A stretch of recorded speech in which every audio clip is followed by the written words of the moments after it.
We are coming at you live from New Orleans. We are still here. We are still surviving. It is time for inside coverage as we get ready for Super Bowl 59. Charles Robinson, Jori Epstein, Frank Schwab. I am Jason Fitz. You guys know the deal. We are at the Toyota Land Cruiser set at Super Bowl 59.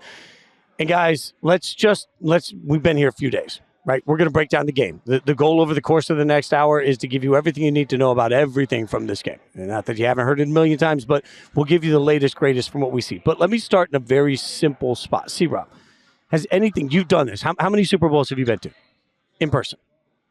Oh, you kidding me? I had That's a count a note. before. That's those notes. About how many Super Bowls? So let's see. 04 was my first. I skipped a couple in between. 20. So 20, 22, somewhere in there. Has anything so far this week stood out and made you think, wow, this feels drastically different? It's probably the first time I can remember, and we kind of talked about this on the last show, where both teams were, neither was starry-eyed, neither was like, I told you I thought the Chiefs kind of, for lack of a better, I don't know if I'd say they were bored, but they're just like, let's go. And that the Eagles, as Frank said, are very just like business locked in, like, okay, it's not going to be like it was last time. So it's the first time I can remember maybe both teams were just like, let's get to the game and dispense with everything else. Well, and that sort of blends to something Frank and I talked about earlier today. Like the overall aura around this thing is like there is so much been there, done that for so many people. Yeah. It feels like it hits a little And I different think for people who are ready to tune in or listening to the show, reading our stuff, this wasn't the matchup anybody wanted. I think we're going to get a great game. But to me, of all this is number 11 for me. Thanks for asking. You're welcome. But I think there's a least amount of buzz leading up to Frank, interestingly enough, Super Bowl tickets are plummeting. Yes. They've been terrible this week. I mean, it's like, I think they're at like, the get-in price is like $3,500 today, which is it's not cheap for a ticket, but that's the cheapest since 2019. Do we think that's just Chiefs fatigue? I think you talk to brokers and they'll tell you they think it's Chiefs fatigue. They think it's like hotel inflation's been a really big deal this year. But, even Eagles fatigue, like this is the third Super Bowl and in a short period of time. Chiefs fans are like tapped out at this point. Like, if you're ever going to go to a Super Bowl as a Chiefs fan, and you've done it already. There's even this idea that like some Chiefs fans are like, well, we're kind of in the middle of our run. Like this isn't the end. It's not like when we were like, oh, this might be the last time you see Tom Brady in a Super Bowl. I don't think either team feels their window's closing. For example, had the Rams gone all the way, Matthew Stafford, Cooper Kupp, you might have had that last one when they had Aaron Donald last time. It was coming to an end, but that doesn't feel that way in Philadelphia and Kansas City. That's a really good point, Joy. How many Super Bowls for you? This is number 5 for me, and it would have been 6 if I didn't get COVID at the Senior Bowl one year and have to cancel my trip. Oh, wow. Oh, that's a setback. If you're going to get COVID, get it at a dive bar in Mobile, Alabama, Source Building. Ooh. That Way is to go, Veets. Not just knocking Jori out of the Super Bowl. This feels like I instantly knew which bar it was. Feels like the beginning of a really bad country song. Okay, I got COVID in Mobile, Alabama. I don't know. Yeah. Let's talk Super Bowl, okay? And because what everybody's trying to figure out is how does this go from being Rocky to Rocky 2? Like, Jory, that's a pop culture reference to a movie called Rocky. It was about a boxer. I run the Rocky steps when I go to Philadelphia. Have you seen it, though? Have you seen Rocky? Yeah. Have you seen Rocky? Any of the Rockies? Parts of some of them that I have not seen start to finish. Oh, my goodness. We never followed through on the tying her to a chair and making her watch all these Is pop this the culture chair I'm movies. going to be tied to? This seems like it's no, that's a comfy. Zero gave me his extra pillow before we started. We don't have to so tie you to the chair. We just scoot you all the way to the back because your feet won't touch the floor. You can't leave. Hey, there will be no mockery for feet not touching the floor because I am sitting way up in this chair right now. Last year at the Super Bowl, I had to put my backpack on my seat so that I could see over my computer. So I was cracking up because I'm like, you couldn't. That is, okay, that's electric and that's amazing. So Rocky There are pictures. is a very famous movie, but Rocky lost at the end of the original movie. In Rocky 2, the sequel, Rocky wins at the end. 2 is the Spoiler sequel. alert. That's Correct. how sequels work. Okay. Yeah, sorry. So Spoiler. I'm sorry. I just ruined Rocky for everybody. Also defining the word sequel. We were going to watch it tonight, finally, for the first time. I appreciate it. You're going to be very bored when you're tied to the chair having to watch Rocky 2 and you know what happens. But the question is, how is the rematch? How does it end up differently? And I do have to scream, C-Rob, as much as we've talked about the similarities in these two teams. Different offensive coordinator for the Eagles, different defensive coordinator for the the brands are the same, but the people are very different. Yeah, particularly for the Eagles. I would argue it's a more experienced team in terms of the younger players having played in bigger games now. I think defensively they're better. Jalen Carter, is a big difference in the middle for this. I mean, it's a potential defensive player of the year type of guy that now is in the middle of that defense. Zach Bond, first team All-Pro. There's just it's the corners. Cooper DeJean. You have, I think, so many Quinyon Mitchell. There's so many elements stacked in for the Eagles that weren't necessarily there talent-wise the first time around. And then obviously, Saquon Barkley. That was something they went out to solve specifically. Here's a problem we see. Jori and I talked to Howie Roseman about that. That's what they went out, to solve with Saquon Barkley. Fix the offense in a way that they knew would work, be predictable, and was prepared for this kind of game. So to me, that's the difference, really. And it's funny because when we were with Howie the other night, someone asked him if this was the most talented team he's had, and he was a little hesitant to say that because he said that before the last Super Bowl and he didn't think it went well for him. That said, this is a way more talented Eagles team than came to the Super Bowl 2 years ago. I think the Chiefs are similarly talented, and the Eagles upgraded at a key skill position, upgraded at defense. When you think about one of the defensive strengths of the Chiefs, it's not just the personnel, it's what Spags is doing, calling the plays. And now the Eagles have their Spags and Vic Fangio, and he's having a great year. And so I think when you put that together, this is going to look different. And the Eagles have all of the pieces to win. It's just, when we had to file our predictions today, I'm like, who's betting against Patrick Mahomes and Andy Reid? Yeah, it was tough. I want to, but I can't. I do think the Eagles, we talked a lot about Eagles changes.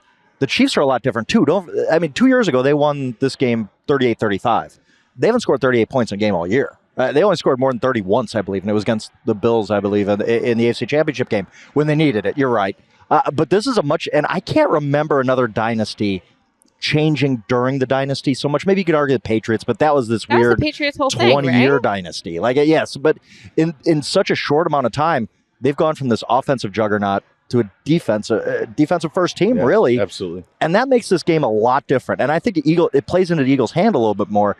The Eagles don't want to pass the ball. They don't want to get into a high-scoring game. They want to grind it out with the running game and defense. So I think just the styles of the fight, if we're going back to the Rocky reference, that it favors the Eagles a little bit more this time because it's not going to be some shootout. We'll see it in the way we talk about it today because a big part of what I think leads to an Eagles win a Kansas City win is Spags, right? Like he's a much larger part of what they have to do in this game to win. And again, we're going to get to that. But whereas the first time around, you knew Patrick Mahomes, the offense could carry.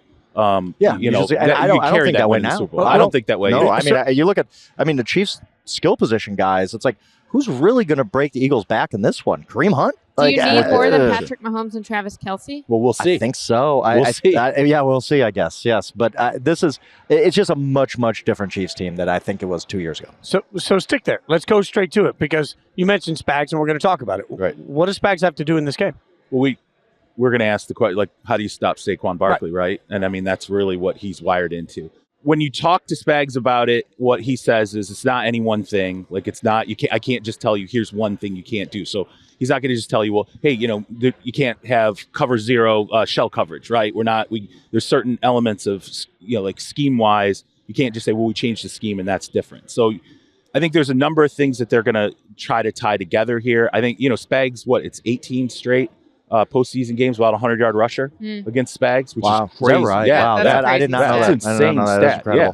And so I think it's Drew Tranquil and Nick Bolton are both going to have to be fresh in this game. I think you got to run this is how it's tied together. You got to run the football with Isaiah Pacheco. You have to keep Philly off the field as much as possible to keep people fresh. I think, Tranquil, Bolton and Chris Jones have to work in concert. Somebody's got to take on a fat guard and let him sit on you so you can go and make the tackle. Saquon Barkley, don't tackle him high. Make sure it's waist down, right? Because nobody's stopping this guy. Tackling him high. It's just layered. It's a lot of different things I think that play into it. And then one other thing that I will bring up about Spags, and Frank and I talked about this before, when the Giants beat that undefeated Patriots team in the Super Bowl, stopped them from going 19-0. The one thing Spags did in that game that I think was amazing, he started rolling Justin Tucker and end inside to defensive tackle. The Patriots lost their mind. They could not handle that, and it wrecked the game. I wonder what Spags has up his sleeve to kind of alter the front of that defense. I'm so glad Sierra mentioned that stat about not allowing an 100-yard rusher in 18 games, because when we had to file our predictions today, in addition to winner, we had a few other questions, including, will Saquon Barkley rush for 100 yards? And I ended up picking the Chiefs to win, but Saquon to rush for 100 yards, but Chris Jones to be the MVP. And I'm kind of like, well, how does this all work? How is Saquon rushing for 100 yards, but Chris Jones being the MVP? And I think what it comes down to is, I expect Saquon to have some sort of house call, some sort of big play he rips off, probably a few. But when it comes down to it, can he do it consistently enough against this defense? And the other reason I think that Chris Jones could be MVP with Saquon still going off is one of the stories I'm working on for this week that should be filed later. She points to her editor. It'll be filed later, I promise. Yeah, it's coming. It's coming. One of the stories I'm working on is just the idea of, do we think of great quarterbacking too much as only great passing and only great arm strength? And what else goes into the quarterback position? I've been asking Chiefs and Eagles coaches and players this a lot. And I think when I think about it, it's not just about the scrambling being part of quarterbacking. Everything Jalen Hurts does, both in the threat that he's constantly creating and being a +1 against the defense as a runner, and even the way he's running play action, always having that RPO threat, that is part of what Saquon does. And so if Chris Jones and the Chiefs defense can make Jalen uncomfortable, that impacts Saquon. Yeah. That's why I think the quarterback is way more, quarterbacking requires getting the run game going, because if the quarterback doesn't get it started, even if Saquon's carrying it, he's not starting with the ball. Yeah. And Chris Jones is that kind of guy that he can speed up the clock with a quarterback, right? Like that's the nightmare, is when your quarterback gets off schedule, maybe not slow, but fast, tries to make too many decisions too quickly, starts to make the wrong decisions. And Chris Jones is that type of player that can speed up that clock, and then the next thing you know, he's making the wrong calls in the RPOs. And I think we talked a lot about Saquon 100 yards. I think that's even though with that Spags stat, sure. Anybody really thinks Saquon's not getting 100 yards in this game? No. But I think that takes different especially shapes, from scrimmage. But part of that too is he can get 60 of that in one play. Right. Like if they send something at him and he busts through, he's got 60 of it in one run, and then all of a sudden we're hammering the over. It's what shape does this take? Is this multiple 50-yard runs, or is it 7 yards every single time he's carrying the ball, and they're always ahead of the sticks? So I think that Saquon can have 100. To your point, Saquon can have 100 yards, and the Chiefs can still win this game.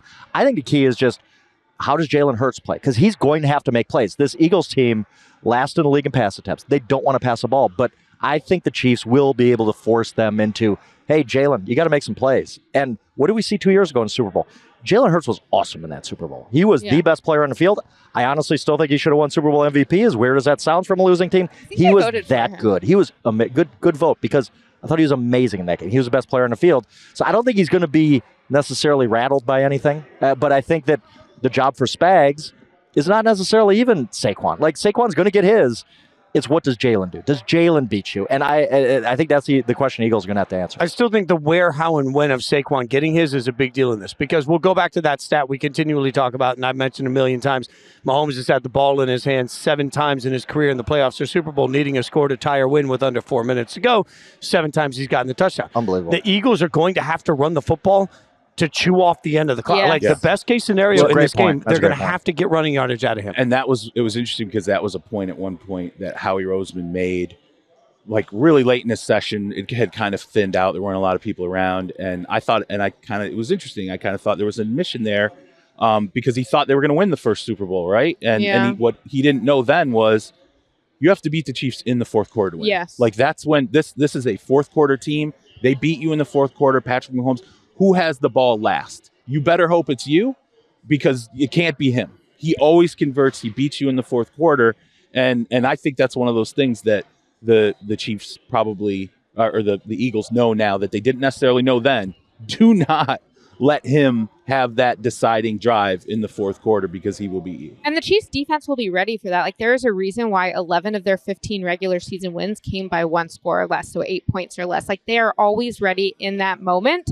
And I think when you look at it, also, if you look at Saquon's carries, he ends up averaging an excellent yard per carry each game. But when you take out the explosive plays, which obviously are part of it and obviously should be part of it, he's not getting that many yards per carry on the non-explosive plays. And so that's where it could come into it at the end of the game, if you're saying, well, I need you to get those 4 yards instead of those 2.5, because we need to get first downs and move the ball, and we don't want to have to pass. That's a problem. Which is also why as much as people yell about the tush push, brotherly shove, or whatever you call it, like that plays a huge part in the fourth quarter of this football That's game. what I was going to say. I'm genuinely curious to see if the Eagles have the you-know-whats to be aggressive on a 4th and short in a one-score game, knowing that they got to convert that in order to keep Mahomes off the field. But if they don't convert it, they're giving Mahomes a short field. Like, I think this becomes an important part. When are they in 4-down territory in this game? And how do they get a yard when they need a yard? Jalen Hurts was asked yesterday about being successful on 4th down and if it's his favorite down. And he said, yeah, I love when I have to make it happen. I have to do that.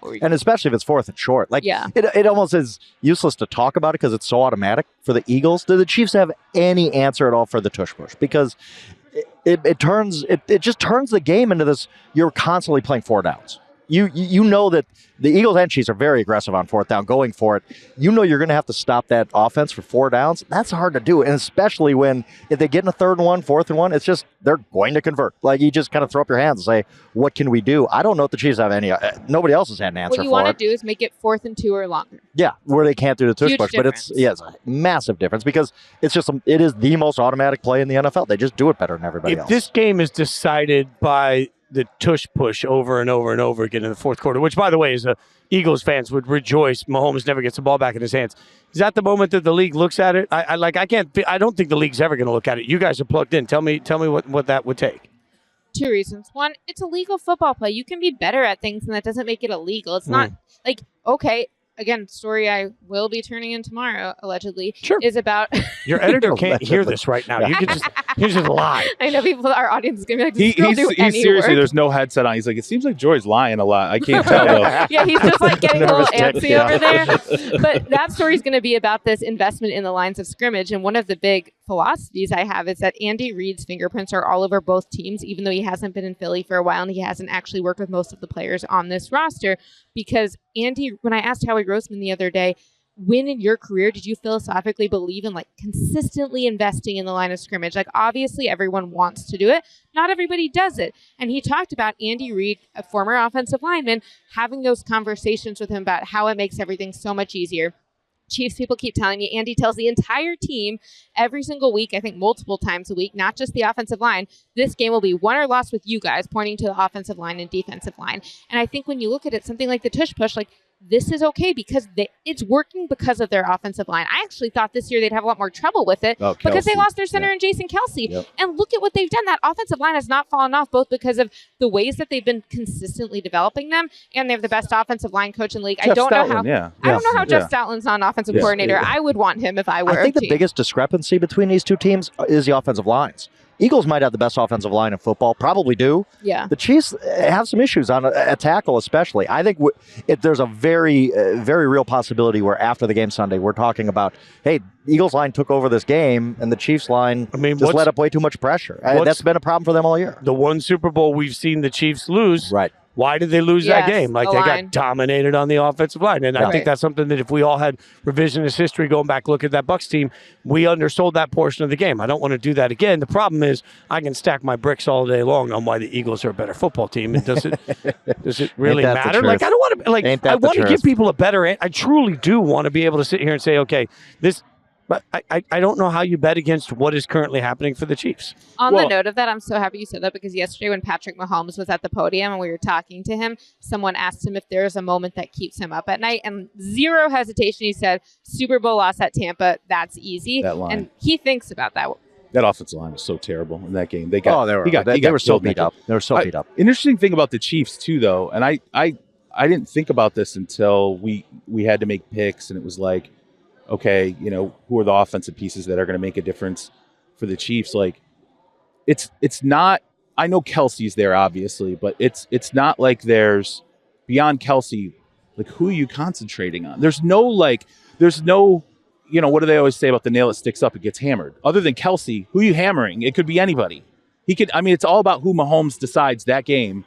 Like, am I going to, is it going to be a Hollywood Brown game, right? Yeah. Is it going to be a Xavier Juju Worthy. game? Is it going to be a Is it going to be a Xavier? Last Worthy's game was a Xavier Worthy. He's been the one coming along, Right, and he's the one that can. If there's one dude on that offense, and I don't think it's Kelce anymore, who's just going to break the game open because of the speed, right? Because of the speed, which yes. is such a bummer for the nerds who were like, he's just fast in the 40, it's not going to translate. Okay. And then Xavier Just Worthy took him- told me it at that took- point when I talked to him for a story, Yeah, he I said, remember that. I Yep. can run routes Yeah. beforehand. I don't lose my ability to run routes because I'm fast. His development has been a lot like Rashee Rice, and not that they're anywhere near the same player, obviously, Or person. But Rashee took so long to get going, and by this time in the season last year, Rashee was their best player. I see a lot of the same with Xavier Worthy, where he was just a ghost for 3 months, and then all of a sudden he's getting better and better, and now he's a big deal coming into the Super Bowl. I think that's the guy. I think that's the guy the Eagles have to worry about is what do we do with Xavier Worthy? Every once in a while, Jory just gives a little, she's a little rib Yeah. punch to See, Rob, somebody. I Yeah, did wait, something fun like little that. story. Once when I was younger, one of my siblings said something not so nice to me in not so nice language, and I went to my dad and I was like, we don't use that language in our house. And he's like, and what zinger did you say in clean language that was just as hurtful? That's so we grew up in very different households. That's what I just learned. That's what I just learned. All right, we're going to take a quick break. We're going to break down over the course of the show what this would mean for the Chiefs and what it would mean for the Eagles. We'll do the Kansas City side of it. Plus, I'm going to push back on something we've already said about Kelce, but first we'll take a quick Thursday. it's Feisty Thursday. Take a quick break. So I want to get into what all of this would mean for Kansas City. But first, there was an interesting nugget today. And if you haven't checked out all of the content on Yahoo Sports, you should. We've been interviewing everybody, right? We've been interviewing everybody. And I had a really good conversation with George Kittle. I would recommend everybody go check it out. But before, during, and after the interview, I had 3 different times to talk to Kittle about Travis Kelce. And the funny thing is, Kittle kept stressing the fact that for everybody that says that Kelce's down because the numbers don't look the same, first and foremost, said, he had about 25 catches more than I did this season. Secondly, he said, if you watch the film, he's still putting on a clinic. He's still the best at what he does. Every single tight end we talked to today gave Kelce the nod as the best guy currently, not overall, but like right now, who's the best tight end in the NFL? They all said Kelce.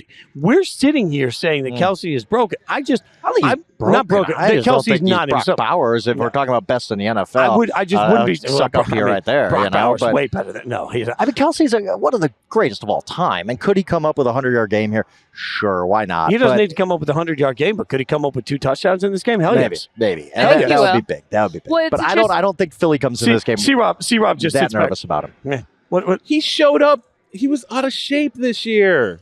He showed up. He's 34 this year. He had fun in the offseason. Okay, got there Taylor Swift tours a lot of fun. There are certain things going on in his life that are a lot of fun right now. He's celebrating, enjoying himself, traveling. I thought this year he was on the Ben Roethlisberger plan. Really, like he showed up. It was like, okay, he's not in football shape. He's not in his best shape. The Shaquille O'Neal way. You go in and Ben would tell you, I work myself into shape as we go. I'm like, okay, all right. But I mean, really buy. How many yards do you think Kelce has? I think he's a better player the second half of this season than the first. Sure. So I think if you take the second half of the season and just replicate it, you're going to get a more accurate view on what really. Yeah, it wasn't. He was good. You're He wasn't just an ageist. he You was hate not- everybody when they get a certain because I'm an age. old man myself. I know how hard it is. If When you I was spent the summer going to Taylor Swift concerts, you'd have been out of shape when you came in too. Go ahead. When I was working on my All-Pro ballot, I was reaching out to different coaches who had played against these tight ends, trying to be like, okay, Brock Bowers, George Kittle, Travis Kelce, which do you think? And they really were way higher on Brock Bowers than I thought they would be. Not that I thought they would. I was just like, you're getting This so show many just more took a good turn. targets. Yeah, tell me I more. was surprised because I was like, he's getting so many more targets, but is what he's doing at a higher level, or is there just nobody else on that team? So I think in the regular season, that was interesting. Sierra and I had some of these conversations, the difference between All-Pro versus MVP defensive player, etc. Some of this is about what you're doing in the regular season, and some of this is how you're most going to help a team in the playoffs. I think that the best players, like this is why with the Bills versus Chiefs, I think the Bills will beat them most often in the regular season as they have. But the Chiefs and Travis Kelce and Patrick Mahomes go to another level in the playoffs. I also think going back to Frank's point on this idea of a team evolving during its dynasty, I think the best teams, yes, the Chiefs happen to win 15-2. I mean, they won 15 games this year, which the Patriots often didn't do that. But the best teams, the Sean McVays this year, Bill Belichick in previous years, they're not winning games at the beginning of the season because they know if they stay the same, when it comes January, they're out. But if they evolve and they have the growing pains in September and October, by January, they'll be at that level with a new plan that people didn't anticipate last year and be able to rise. it's all going to be very interesting to see how it plays out for Kelce because, he's still, to me, the game wrecker. He's still the game wrecker that he's always been for one game. I may not want to sit here and rely on Travis Kelce week in and week out, but I'll rely on him for one. Wait, another thing too, though, we have to be fair. You lose Rashee Rice, right? He would have been your wide receiver one, clearly. Like that's where he was going in this season. And again, it falls to Kelce to be. I mean, he's the guy, right? Tyreek Hill goes out the door. He's the guy, right? Like, well, as Xavier Worthy has become a larger part of the offense, you take away some of Kelce's opportunities, but not for a bad reason because you have. It's like Detroit. People are like, why did Sam Laporta have this? He was a killer as a rookie. And then he started slow this year. And I'm like, is anyone looking at Jameson Williams' targets? Like, there's a reason. Right. The offense shifted.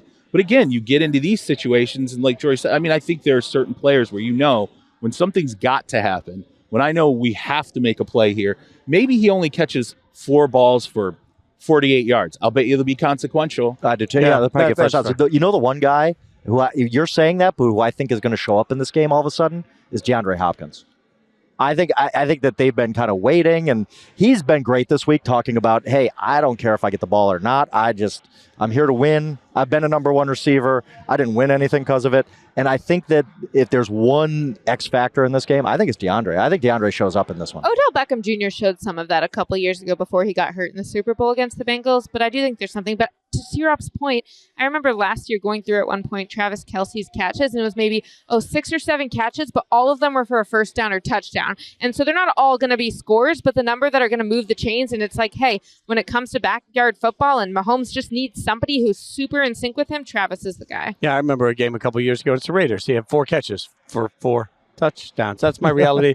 Reality here is but it's okay because Brock Bowers is great during the regular season. He's better. We're at the Toyota Land Cruiser set at Super Bowl 59 on Inside Coverage, and I was actually, I'm not usually a guy that loves a historical context conversation. I'll be honest. I don't really give a damn about history most of the time. When sports history, I'm like, I'd rather live in the moment for the future. But I was actually really curious about this, especially, and I'll go to Frank first on this because you do know, love, and absorb history.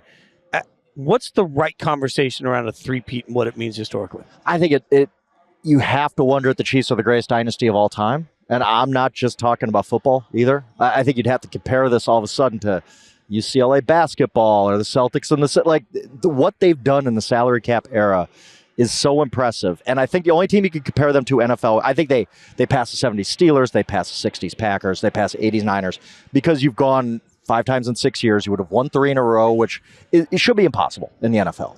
That many extra games, salary cap, all this stuff. The only other one it compares to is the Patriots, because the Patriots did it for about 20 years, which is just ridiculous. And yet the Patriots never won 3 in a row. And the Patriots never won 3 in a row because the Philly got them in the middle. Yeah. The crossover to other sports is really interesting. I hadn't really considered that, but when you think about just the sheer attrition of football, but you can't compare. And the Celtics won 11 and 13, but that was 8 teams in the NBA, I believe, at that point.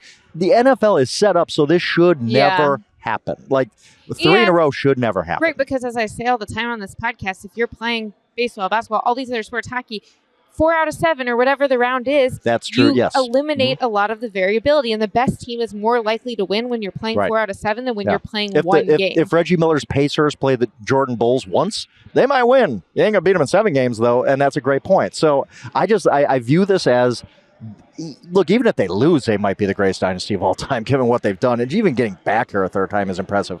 But if you win, and they might not be done. Who's to say they can't win a 4th? That's how this whole dynasty is going for them. But it's really impressive. How do we factor the total number? Because I agree with you. I agree with everything you just said. Now, I want to say loudly, I think you're right. I think this does become the most impressive. That's so nice. But, we always yell when we think each other are wrong. But what do we do with more? Because, I joked with Teddy Bruschi today when I talked to him, and he wears a Super Bowl ring, and I was like, which one do you wear? And he said, I only wear the first one. After that, they just sit in the safe. And, it's just, there are so many rings to be had by so many Patriots players. They had so many of them. How do we judge the length of what the Patriots did with the sheer mass quantity versus what we're seeing right now, which is... Well, it's not done yet. No, that's fair. I mean, you're asking a question about a math equation we haven't worked out. It's not finished. Well, we're halfway through. I was told there would be no math. Yeah. It's also interesting. You only have to count to 3, Frank, on this one. The Chiefs dynasty, and then there's Andy Reid's legacy. And to me, I think that even if the Chiefs dynasty maybe quite isn't at Patriots level yet because of the sustained success. Andy Reid might be at that Belichick point, especially if he can win 3 in a row. There are definitely people in the league who think that. Obviously, it's a conversation. But what's interesting also is going back to what I was saying about Andy Reid's fingerprints on this Eagles team. How many teams outside of the Patriots do you feel like Bill Belichick significantly influenced and were making it to the Super Bowl and having the level of success? They sent Matt Patricia over to the Lions, you know. So I think when you think of Andy Reid, both what he did with his own teams and the way that he left a positive imprint schematically and from a personnel standpoint on other teams, there is a conversation to be had. Oh, all of a sudden, Andy's Philly days look a lot better. Like, really, you look back and you're like, you know what? No, they didn't break through, but now he's proven he can win a big game, and boy, and he had him on the doorstep. To build a heck of a team. That's the point that I think, we'll loudly continue to scream that it is important. Like I work a lot with Anthony Gargano, who's been in the Philly market forever, and he's been saying this for a minute that, like, hey, the Eagles currently are still under the fingerprints. Yeah. Like it is. Howie says that too. Howie told us that the other day. I mean, again, when I asked him about the offensive line stuff, he said, Andy Reid taught me. And then at the beginning of the interview, when Sierra and I were there, someone asked him about Andy Reid, and he said something along the lines of, who I think might be one of the best coaches in all of NFL history. And then by the end of it, it had evolved to who I think is the best NFL coach of all time. He was more emphatic. And he's not, and again, I wasn't a knock on Nick Sirianni. They're obviously very different people and have different roles. But I do think that there are people, including Howie Roseman, who is biased, but still interesting for him to say it out loud, who believe that about Andy Reid. Yeah, I think that's an interesting point when you talk about the trickle down, because I don't know. It feels weird. If you're just injecting truth serum in my if we're out at a party tonight and I've had too much to drink, is the guy that doesn't drink anymore, and I've had too much to drink. Why can't you just tell us the truth under normal circumstances? Because I really always have to do all these because things. I want serum. I want serum. He's You're always like saying, Andy Reid if you did this to me and I had to tell you the truth, how about you just tell us the truth, Fitz? We're your friends. Okay, fine. Yeah. The truth. You always ask why you're not in the group text, and maybe it's because you always tell us you're not going to just straight up tell us the honesty unless we compromise. You know what? Here's the thing that we just learned. They're admitting openly, I'm still not in the group text. I mean, we've been working together this long. And then we hang out, and they're like, I like you Way so to bring much. that up again. You can take Way to my bring it up spot. again. You can take my this is a spot. hot mic. I don't Fitz even- can hear us. I don't even I thought get- with those headphones he couldn't hear us. I don't even get the sympathy accidental side text. That doesn't come. No, there's just talk of the text. It's fine. I'm not hurt at all. No. The best part is that he knows he's actually in the group text. No, I'm not in the group. I'm there. The green bubble weirdos. The green. That's a different group text. You guys have a game day group. Okay, we'll talk about the game day group text later. I feel dirty saying that I believe at this point it doesn't feel comfortable or right after what I've seen from the Patriots for so many years saying this, but I just, my eyes tell me what my eyes tell me now. I feel like Andy Reid is the best coach of all time. I feel like the Chiefs are the best team of all time. I feel like Steve Spagnuolo has turned himself into the best defensive coordinator of all time. And I believe today that Patrick Mahomes is the best quarterback of all time. And that doesn't mean that Tom Brady isn't the winningest quarterback of all time. I believe that Mahomes will catch that, and I believe that Mahomes will surpass that. So all of this, when the book report is done, I believe this will all be written. Let me ask you this. Who has gotten away from Patrick Mahomes and succeeded? Let's do the Patriots test. Who got away from Tom? Who left the nest and didn't have Tom anymore? And didn't have Andy anymore? Coaches? Yeah, and succeeded at a high level. Nobody. Okay, so we're there. So when we get to the end of Andy's run or Patrick's run or whoever, you know what's going to happen. We're going to have the conversation about, was it Andy or was it Pat? Oh my God. Was it Andy or was it Pat? Yes. You know what, Frank? Yes. It's okay. That's what happens in marriages. Everybody always has to pick a side, okay? That's what happens? Yeah. Wow. Yeah, Okay, we always picked against you, Frank. So just so you know. That's good to know. I That's pick good to with know. you, Frank. I'm I with you. Well, one appreciate of the fascinating elements of this debate is that they're not both on the same side of the ball. And so the impact Andy's had on Patrick Mahomes is not going to be the same as the impact that Belichick had on Tom Brady. Now, I don't think that Belichick didn't influence Tom Brady heavily, both in terms of the way he pushed him and all of those stories of never being good enough for Bill. But I also think there's this element of like, hey, he's calling plays in tandem with Patrick, so it's never going to be apples to apples. Bill always thought he was an offensive coordinator, too. So I mean, that's why he hired a special teams guy to be his offensive coordinator. Exactly. Who needs an offensive coordinator? He didn't Anyway? even want to name an offensive coordinator one year. He wanted to be offensive coordinator. It was the year that McDaniels was going to go out the door to Indy. I think it was in Seth Wickersham's book that Bill was like, I'll just be offensive coordinator. That sounds familiar, yeah. I would love to see a game with him calling plays on the offensive side. Maybe in North Carolina, we'll get to see it. I also believe that part of this that we've got to look at for what all this means, fine. But for the future, Like, there's a lot of football left for Kansas City. And if everything continues to break this way, nothing's going to change the fact that they have the greatest coach of all time, the greatest quarterback of all time. It doesn't look like Spags is going anywhere. I don't know why, but it looks like they're going to continue to have the best defensive coordinator of all time and one of the best GMs of all time. I'll ask you through this question. And I always put it in the Tiger Woods, Jack Nicklaus vein. Because when Tiger came out, we watched, he just tore it up. And we're like, oh, my God, he's going to do it. He's going to capture more majors than Jack. He's going to be it. He's going to be the greatest guy ever. Took a big left turn in the middle of Tiger's career, right? Physically, personally, a lot of stuff happened in Tiger's life, but whatever. You got through that without making a Tiger joke. I'm impressed. There was so many in your mind, I know. It stopped him short. Give me a golf club and I'll do this SUV. What happened to his car in the middle of that? Sponsored by Toyota. Smash out a couple windows. Anyway. Sponsored by Toyota. Is that an option? That sounds fun. All right, so let's say for the Chiefs, we're in the middle. This is like the middle of the Tiger run. We're like, oh, it's going to happen. Like, this is crazy. Like, the youth is there. The dominance is there. The runway looks like it's wide open. Say they fall short. Say Patrick wins 5 Super Bowls, right? Only Tom 5? won 7, right? Let's say, okay, he won 5, but let's say he gets 3 in a row, but he falls short of Tom's 7, right? Say Andy wins 4 or 5. Do we just default back? Like, is it like the Tiger argument? We're like, well, Jack. You know, he held him off. That's why Jack Nicklaus was Jack. You know, that's why the Patriots are the Patriots. That's why I think Tom's gonna. Because we're all sitting here saying, "Oh, they're going to be the best ever." They're going to because we're in the middle of it. That's a great point. Aren't they the best ever? Like right now.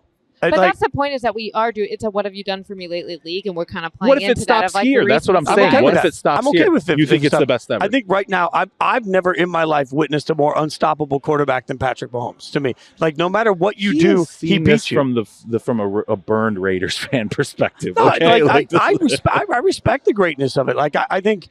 You know, at some point, he's like, I don't like my owner. Well, I mean, these are all true things. I am a burned Raiders fan. I don't like my owner. Sorry, Mark. No, I meant Tom. No, Tom. Oh, no, I'm all in for Tom. I don't care. Anything's better than Mark. No, I just the operating owner. You sit here and you watch it in, I don't know, like college football. They say it too much, but the eye test, like the eye test of this is just unbelievable. And the year that the Patriots decided they were going to be all in on being in an explosive offense, that they ironically didn't, win that Super Bowl.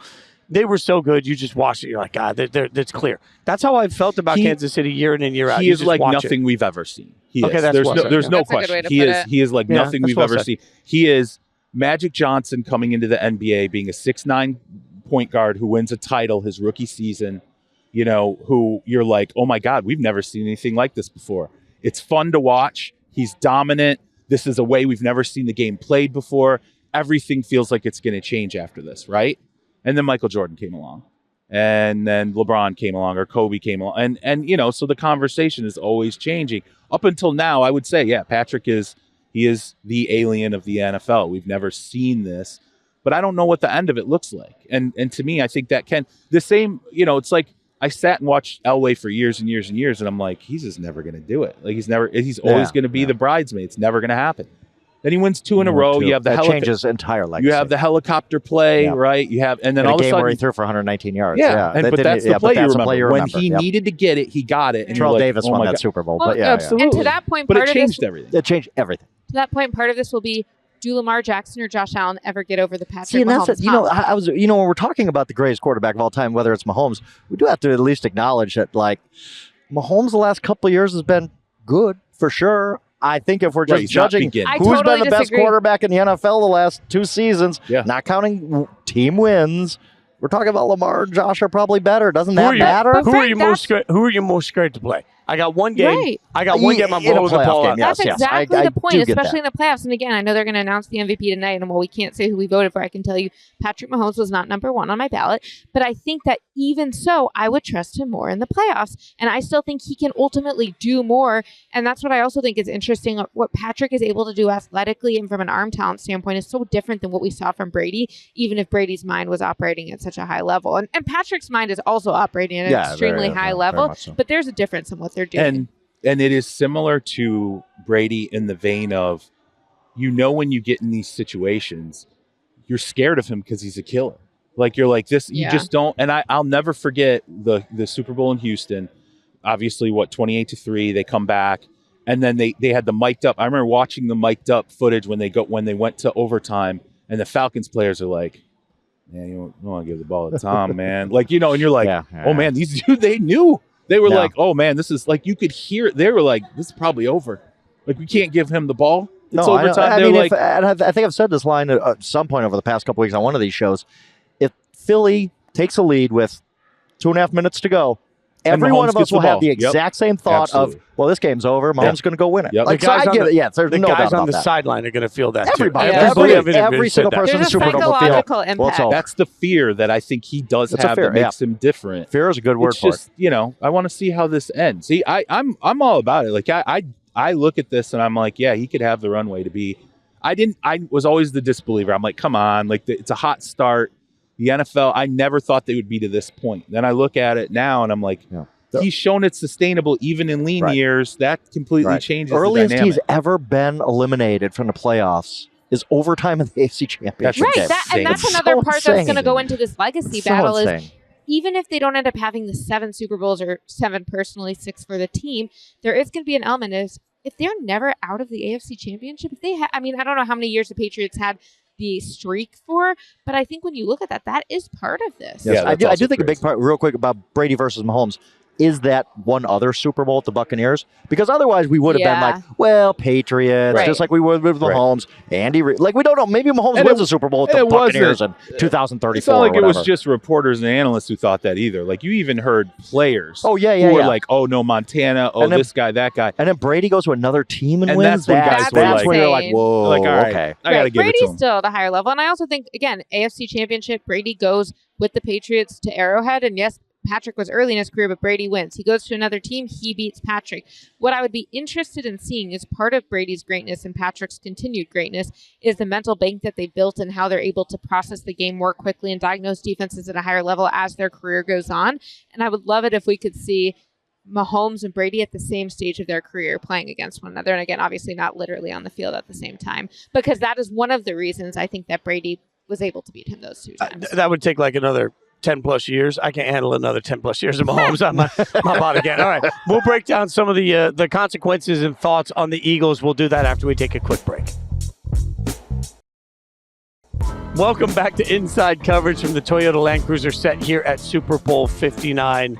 We've talked about the Chiefs. We've talked about the consequence of what could happen for them and their legacy. Let's talk about the other side of this, because it's not that long ago that there were plenty of people, not this show particularly, but plenty of people that were screaming that Nick Sirianni might be fired and that Jalen Hurts sucks. And I just keep thinking about, like, maybe because we're here and there's all this Eli conversation about what it means for Eli's legacy having beaten Brady. You mentioned it, Frank, earlier. Hurts outplayed Mahomes the first time. Like, for Jalen Hurts, if he comes out and wins this, does that change the way we talk about Jalen Hurts? It changed. Every Super Bowl changes the legacy for quarterbacks and does change it for Jalen Hurts. It doesn't even matter that they were last in the league in pass attempts, that this is a Saquon Barkley team. Barkley will get his flowers for sure. But yes, one ring for Jalen Hurts. Like we talked about with Elway. Like in Super Bowl 32, Elway wasn't the show. Like he completed 9 passes, 10 passes in that game. It was a very low volume, but who do we credit? We credit John Elway at the end. Yeah. Same thing's going to happen to Jalen Hurts. If the Saquon Barkley rushed for 200 yards, and at the end of the day, sometime in May, we'll be sitting here saying, well, Jalen's got a ring. That's just the way it goes for quarterbacks. But how it adjusts is in the longer view of history. It's like Flacco, right? Flacco went on a heater. Unbelievable. And that was a Super Bowl where you could, particularly that run, you could point at Joe Flacco and go, he was big reason why. He was a huge, it wasn't just the defense. It was Joe. It was balling. But then after that, Flacco came back. He came back kind of to the middle. And by the end of it, we're like, yeah, Flacco won a Super Bowl. Like, he had his run, but is Flacco a Hall of Famer? Is he dominant? Like that, he was comeback player changed. Of the year. Oh, yeah. Yeah, he was comeback player of the year. I stand by that. Yeah, vote. we had to change it because of that vote. They were so mad that Joe Flacco got comeback player. But look, with Hurts, I think it changes it right now, in the now, and it's sort of like, okay, he's got a Super Bowl. There's definitely you're the adult table, right? You get the Super Bowl. Now let's see, how does it adjust outward for you? What would his stature be like in Philly? It's not a quarterback-centric market, really. Like, the favorite player of all time probably is Brian Dawkins in Philly, right? Like, so I think they're more look at the nuanced. way they still talk about Nick Foles, right? Yeah, like, right. That's he what won I'm the saying. Super Bowl. He's getting a statue I don't next to think they Rocky. would talk about Carson Wentz in the same way if he had won that Super Bowl. You don't? That's they win a Super Bowl and Jalen Hurts plays well. Does Jalen Hurts have a statue in Philly at some point? Like, I don't know. Like, I really don't know. I think Philly fans like him a lot, but that would take him to another level. It's the Batman thing, right? You know, they love you enough until they hate you, or whatever the line was. Like, it's at some point he can win a Super Bowl, but let's be real, it's Philly. They're going to give credit to someone else. Well, but I mean, you can also say Saquon, he plays. Let's say he begins to play poorly, right? And then next thing you know, it's 2 years or 3 years of subpar play, and then it's like, let's get Jalen out of here. And what happens, I think, often in those situations is a player departs, goes to place elsewhere, and then after time's passed, the city re-embraces them and says, you know, hey, you brought us the Super Bowl. We'll always have that. You know, it's.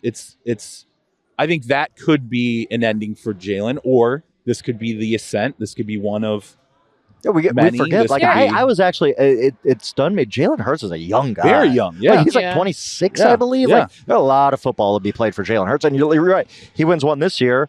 Maybe he takes off and wins an MVP like he almost did 2 years ago. Maybe. Might have the record for most offensive coordinators by the age of 26. But there are two elements to this conversation. There's the outside the building element and the inside the building element, which is relevant because maybe inside the building is where you get your statue. But I think when we consider what his legacy will be, what Nick Sirianni's legacy will be, last year Nick Sirianni talk is such a good lens into this, because there's someone who works for the Eagles who always tells me he wants to make a shirt and it says, Philly, where winning is never good enough, because the Eagles fans are not happy even when you win. He says that all the time. That's epic. So you don't just because you win, that doesn't mean it. So I think there's that outside element of the fans are always like, oh, but the passing game doesn't work. Oh, but we don't care about linebackers. Oh, this, that, and they have all of their theories. But I think it would be a little unfair to say that none of this noise is going on inside, because I was in Tampa Bay last year for the wild card round when the Eagles lost, and I was in that post-game locker room and with Jalen Hurts when he was asked about Nick Sirianni and if he supported Nick Sirianni, who again had taken them to the Super Bowl the year before, not 10 years ago, 1 year earlier. They had started the season 10-1, and Jalen was like, oh, is that a question? And would refuse to voice positively and affirmatively support for Nick Sirianni. And Jalen's an interesting cat who I've been trying to understand from a lot of people, and I have not yet figured it out. I asked Brian Dable at the Senior Bowl, I'm like, can you explain this guy to me? You were his offensive coordinator at Alabama. I didn't get an answer that really helped me understand more, but I do think there's an element of some of this is the way that the players and coaches and general manager are answering questions. So let's stick with the coach for a second on this, because Sirianni is also part of this conversation. Is there a lesson for all of us? Because, Jori, you mentioned earlier, like, teams start out a certain way and they evolve and they get better over the course of the year, which is exactly what we've seen, frankly. I mean, we've given Kellen Moore his flowers on this show. We've given Sirianni his flowers on this show. Is there a lesson that we should learn about sort of patience?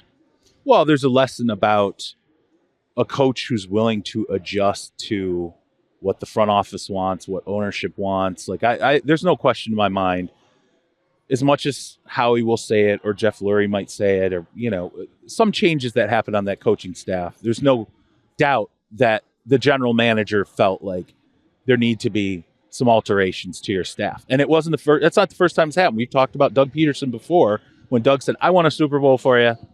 I'm good. I'm not making any more of these changes. So if I got to go, I got to go, but I'm not going to do this. Whereas I think Sirianni was like, okay, we got to make some, you know, Kellen Moore comes in as OC. I think Howie was definitely part of that, you know, decision happening, and it's worked out well. But I think the one thing Sirianni is showing us is he's a little more chameleon-like than maybe we thought. You know, he's willing to make changes. He's been emotional at times, but he's also reined it in. One of the things that Howie said to Jori and I that I thought was interesting was something that stuck out that he really that kind of opened his eyes a little bit about Sirianni was when he started to hear players repeat things that Sirianni would tell them. They do it all the time. They do. Like, like word for word. Like, you know, I heard Jalen Hurts say what Nick said. I heard Saquon say what Nick said. I heard, you know, Carter say what, you know, I mean, it's, so I think it's interesting to kind of hear that. And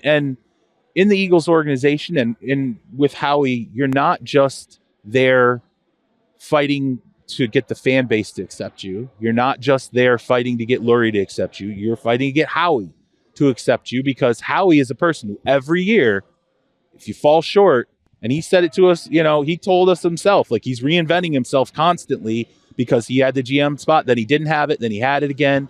And, you know, so it's it's crabs in a barrel in Philly a little bit. Like, you're always fighting that. What's amazing to me is this is partly about what Nick Sirianni is and partly about what he isn't. So what is Nick Sirianni? Nick Sirianni is an emotional guy, and he leans into that. You could say maybe he's less emotional, but he's authentically emotional. And I think externally people are like, oh, why is he yelling at the fans? Why is he doing this? But first of all, the criticism he gets, I truly believe that Nick Sirianni believes you criticize him, great. Now you're not spending that time criticizing his players, and he doesn't care.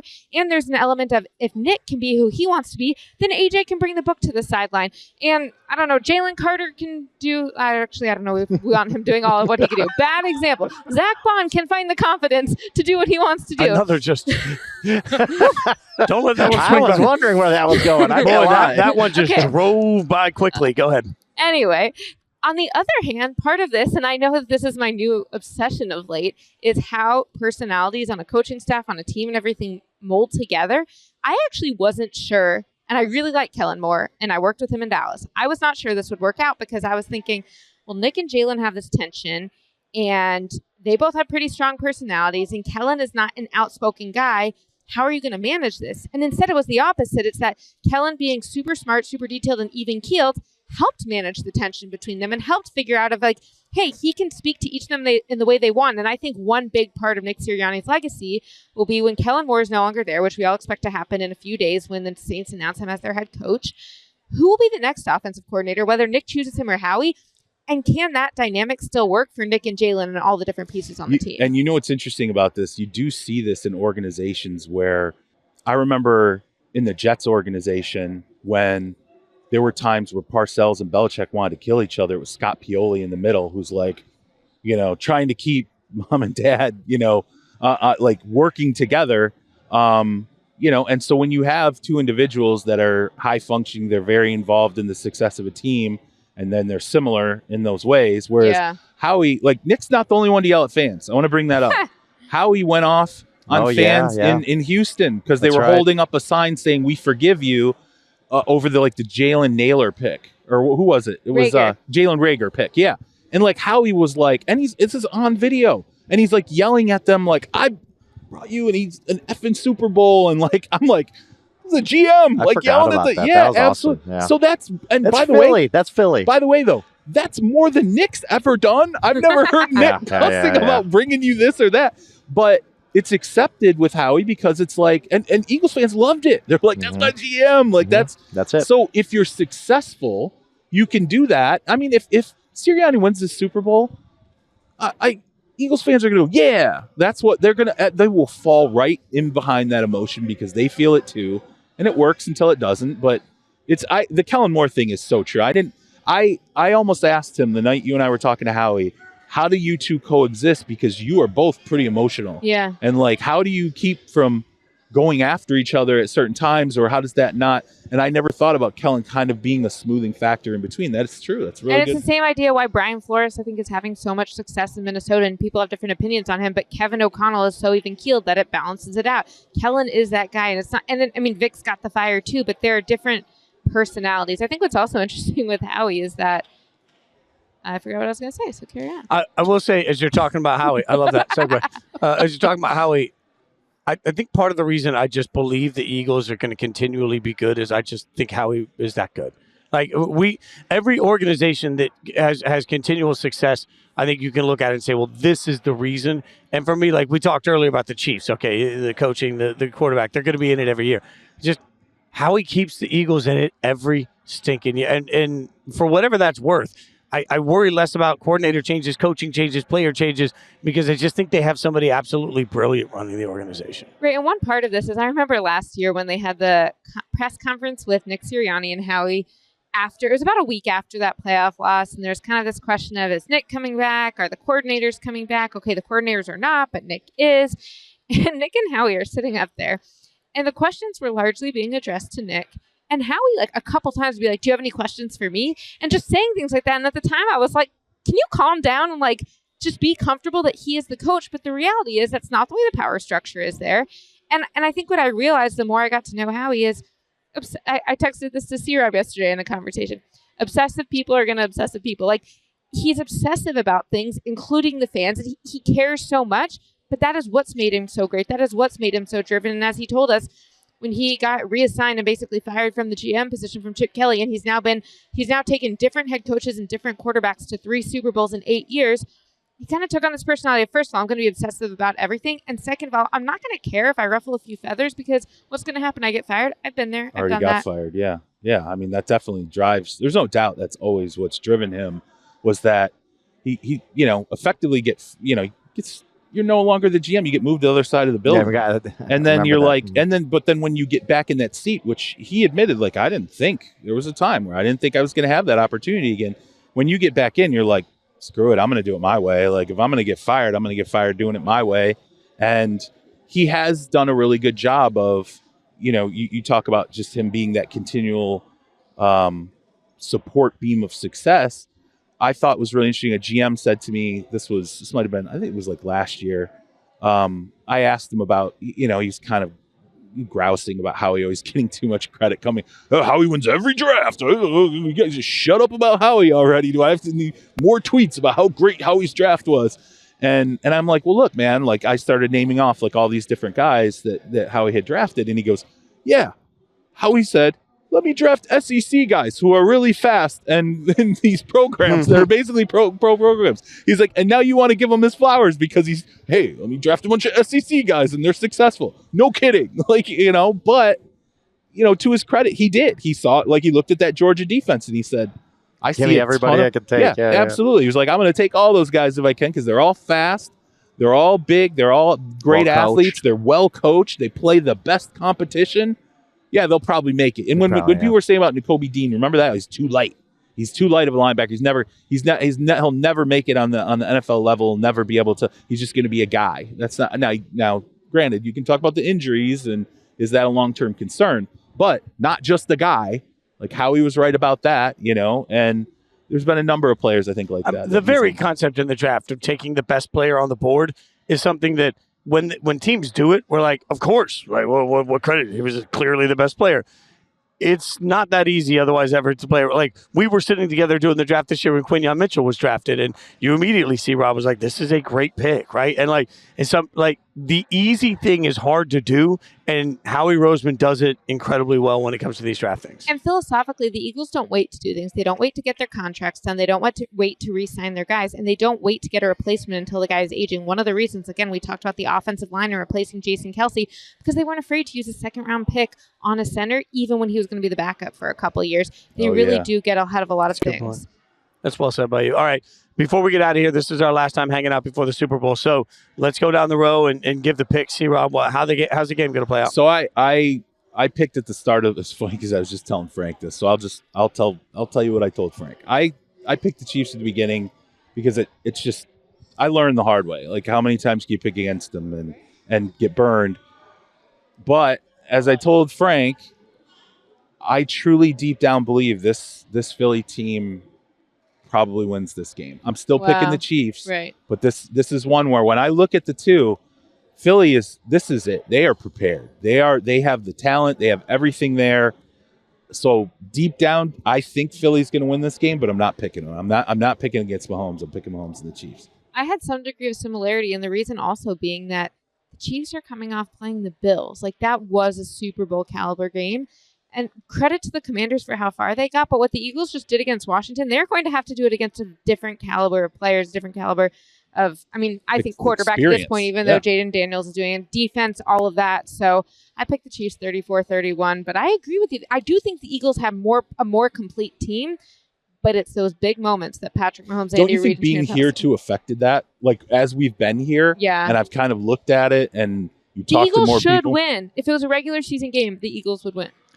Yeah, I went back and forth. And usually this is the first time being at a Super Bowl where I really don't have a strong opinion. Not that I'm right on many of my opinions, but I usually at least figure out who I think is going to win. Are you okay? Keep going back and forth. Someone right. But I'm taking the Eagles, I think 21-19. Did you take them at the start of the postseason? No, I didn't take them at the start of even after the conference championship game. I said right after the conference championship game. No, that's what I'm saying. So you have the stones to switch. I'm not. I just don't. I said, how could you pick against Chiefs? How can you pick against Chiefs? Part of it is I've really liked the way the Eagles have gone about their business this week. Maybe I'm allowing that to affect me, but I just think they're a more mature team than they were 2 years ago. And I just look at that defense and say, how can the Chiefs beat this defense? And I don't have an answer for that. I really don't. And I also think the Chiefs are going to make Jalen Hurts make plays, and he's going to do it. I think I picked Jalen Hurts to win MVP. I think the Eagles win this game. Give me the under. DeAndre Hopkins anytime touchdown. And you want me to go through my whole, whole menu here? Who's going to be the guest at the halftime show? I had to Google that stuff. I'm like, I don't even know who the halftime show is. Did you know who Kendrick Lamar was? Of him. The halftime show is going to suck. I'm sorry. I like. Wow. I'm going to say. Look, there's a key to a halftime show. The Eagles. I know. There's a key to a halftime show. A great halftime show is a high energy. Like everybody bounces up and down. Everybody jumps up and down. The reason that Usher, I thought last year was a weird pick, even though I'm a massive Usher fan, is because like he makes baby making music, and that's just not great for a halftime. Like halftimes are supposed to be like everybody jumps up and down and has a great. The reason that Bruno Mars did a great halftime show in New York at the Super Bowl is because he only played his fastest hits that were all the same tempo, and the whole stadium just jumped like maniacs. I'm so happy you're getting this out of your chest. It seems like this has been. Kendrick's great. I really like Kendrick Lamar's music. I just think for halftime, it's a bad fit. It won't have the right energy for a halftime show. This Super Bowl, and we haven't talked about this, but I mean, like, its Super Bowl has a chance to be weirdly what. President Trump's going to be here. First president in history. Really? I didn't realize that a president's never I didn't know that until last night. In history, yeah. No president's ever come to a Super Bowl. So you got a president's coming. Taylor Swift, right? Like, there's the dynamic of what happened leading up into the election. Kendrick Lamar at halftime, who's not the, Kendrick Lamar went through, been some stuff with Kendrick Lamar and Drake. God, I want Drake to be a special guest. Please bring Drake out. Tom Brady's calling the game. Like, you've got the three-peat aspect of it. There's, people are. It's Saquon's birthday on Sunday. Is Travis Kelce going to propose? Like, there's all the. It's just a Super Bowl where I'm like, man, there's a lot of weird stuff that's kind of all coming together. So basically, here. None of our post-game stories are going to be about the game, right? Pretty much. I do think. He's right about Kendrick, yeah. Frank, I'll say, I think you're right. They're going to force Jalen Hurts to try and beat him. Fine. I don't think he can. I think that the pre-snap recognition is going to be so key for Jalen Hurts on where the blitz is coming from, where they're sending who from Spags defense. You've given Andy Reid an extra week to dial something up. I think one or two mistakes makes it. One mistake could be the difference in this game. I don't believe the Chiefs will make that mistake. I watched it over and over and over again. Mahomes has 4 plays to make. He makes them.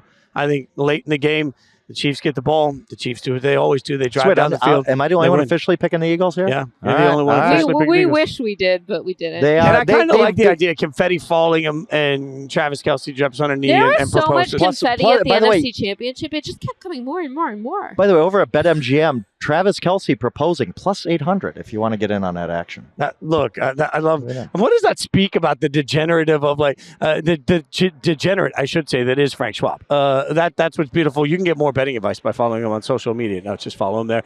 If you've listened this far, rate, review, subscribe. We really appreciate it. I will again loudly say that we've done some tremendous work and will continue to work throughout the week in the Yahoo Sports app, Yahoo YouTube page, wherever you get your podcast. Check it out. Everybody that you could possibly imagine has come through this set and has been a part of it, so it's been a really incredible experience. Plus, everybody sitting to my left is working their ass off out here writing incredible stuff on this game. So if you haven't checked it out, you should check it out. Rate, review, subscribe. Tell us how much you enjoy the show. It means a lot. It helps us a lot in our process. We appreciate it. Follow us on social media.